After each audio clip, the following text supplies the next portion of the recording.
ಕೂದಲು ಬೆಳಗಾಗ್ತಿದ್ದಂತೆ ಪುರುಷರು ಅಷ್ಟೊಂದು ತಲೆ ಕೆಡಿಸ್ಕೊಳ್ತಾರೋ ಇಲ್ವೋ, ಆದ್ರೆ ಮಹಿಳೆಯರಿಗಂತೂ ಸಿಕ್ಕಾಪಟ್ಟೆ ಚಿಂತೆ ಶುರುವಾಗುತ್ತೆ.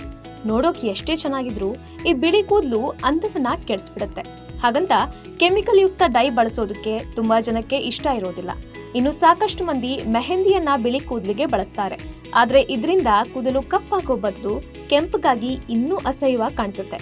ಸೊ ಇವೆಲ್ಲದರ ಬದಲು ನ್ಯಾಚುರಲ್ ಆಗಿ ಬಿಳಿ ಕೂದಲನ್ನ ಕಪ್ಪಾಗಿಸೋದು ಹೇಗೆ ಅನ್ನೋದನ್ನ ತಿಳ್ಕೊಳ್ಳೋಣ. ಬೆಟ್ಟದ ನೆಲ್ಲಿಕಾಯಿ ಕೂದಲಿನ ಹಲವು ಸಮಸ್ಯೆಗಳಿಗೆ ಪವರ್ಫುಲ್ ಆಗಿ ಕೆಲಸ ಮಾಡುತ್ತೆ. ಕೂದಲು ಅಕಾಲಿಕವಾಗಿ ಬಿಳಿಯಾಗೋದು, ಕೂದಲು ಉದುರೋದು ಮತ್ತು ಇತರ ಹಲವು ಸಮಸ್ಯೆಗಳ ನಿವಾರಣೆಗೆ ನೆಲ್ಲಿಕಾಯಿ ಪ್ರಯೋಜನಕಾರಿಯಾಗಿದೆ. ಸೊ ಬಿಳಿ ಕೂದಲು ಕಪ್ಪಾಗೋದಕ್ಕೆ ನೆಲ್ಲಿಕಾಯಿಯನ್ನ ಈ ರೀತಿ ಬಳಸಿ. ನಿಮ್ಮ ಕೂದಲಿನ ಅಳತೆಗೆ ತಕ್ಕಂತೆ ಬೆಟ್ಟದ ನೆಲ್ಲಿಕಾಯಿ ಪುಡಿಯನ್ನ ತಗೊಳ್ಳಿ. ಇದಕ್ಕೆ ನಿಂಬೆ ರಸ ಬೆರೆಸಿ ಪೇಸ್ಟ್ ರೀತಿ ಮಾಡಿ, ಬೇಕಿದ್ರೆ ಸ್ವಲ್ಪ ನೀರು ಸೇರಿಸಿ. ಈ ಪೇಸ್ಟ್ ಅನ್ನ ಕೂದಲಿಗೆ ಹಚ್ಚಿ ಅರ್ಧ ಗಂಟೆ ಬಳಿಕ ವಾಶ್ ಮಾಡಿ. ಈ ರೀತಿ ವಾರಕ್ಕೊಮ್ಮೆ ಅಥವಾ 2 ಬಾರಿ ಮಾಡ್ತಾ ಬರೋದ್ರಿಂದ ಕ್ರಮೇಣ ಬಿಳಿ ಕೂದಲು ನೈಸರ್ಗಿಕವಾಗಿ ಕಪ್ಪಾಗಲು ಪ್ರಾರಂಭಿಸುತ್ತೆ. ಇದೇ ರೀತಿಯ ಇನ್ನಷ್ಟು ಹೆಲ್ತ್ ಟಿಪ್ಸ್ಗಾಗಿ ಡಾಕ್ಟರ್ ಬಾಸ್ ಯೂಟ್ಯೂಬ್ ಚಾನೆಲ್ನ ಸಬ್ಸ್ಕ್ರೈಬ್ ಮಾಡಿ, ಹಾಗೆ ಬೆಲ್ ಐಕನ್ ಕ್ಲಿಕ್ ಮಾಡಿ.